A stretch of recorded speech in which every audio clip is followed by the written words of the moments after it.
Today I'm going to show you what it's like to drive a BMW M6 Gran Coupe. This is one of the coolest cars that BMW has ever made and drives just as nice as it looks. Let's hop on into the interior here.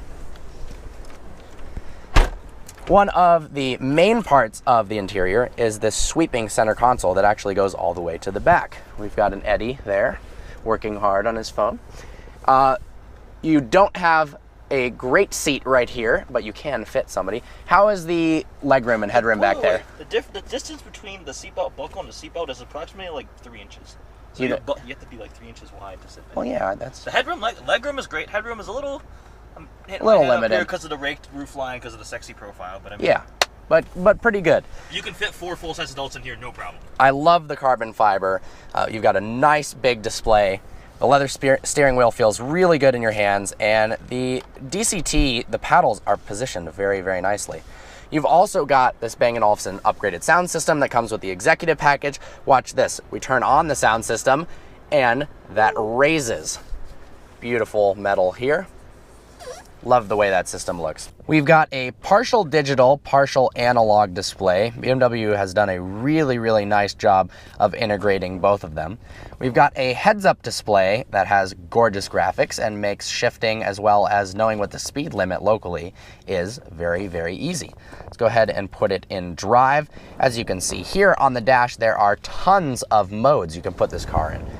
We can change the suspension from Comfort to Sport Plus, as well as the steering settings. The steering weight is actually really heavy in the M6 when you put it into Sport Plus mode. I do enjoy that though, because you can select basically any amount of steering effort that you want. Now, I'll get this out of the way. It is not a super nimble sports car. They didn't work any crazy magic that made a large 4,300 pound plus sedan handle like a 1 Series. It is a big car, but the limits of grip as well as its handling capabilities are going to be likely far outside what the normal buyer of this car will be able to experience. For people who want to go on the track, of course, you can get the competition package, which is fitted on this car, which comes with 20% stiffer springs as well as a bump to 600 horsepower from the 4.4 liter twin turbocharged V8 as opposed to a lowly 560 horsepower and 500 pound-feet of torque. You can also get insanely expensive $9,300 carbon ceramic brakes, which this car also has. Those don't actually make you stop any better, but what they do is make it so there is no brake fade. So if you're repeatedly beating on this car on the track, you won't all of a sudden press an extremely soft pedal and not slow the car down at all. Downshifts respond really quickly, and man, when you floor it, does the car thrust forward. First gear pull. Little wheel spin. Whew. It is definitely a really, really quick car. Even in the stiffest setting, the car actually rides pretty well. I doubt most people are going to be driving it in Sport Plus, so we'll put it back into Comfort. Well, if I can do that correctly, there we go. The competition package, like I said, comes with 20% stiffer springs. It's a little bit of an oxymoron on a car that's more of a luxury cruiser that's also performance oriented. Because it's so big, it's not going to be the best car in the world around the track. So do you really need that added stiffened suspension and the carbon ceramic brakes? Probably not, but for the people who have the money to spend on it, by all means, it does improve the car. So does the executive package. $6,000, comes with heads-up display, Bang & Olufsen sound system, heated and ventilated seats, heated seats in the rear, and sunshades. All right.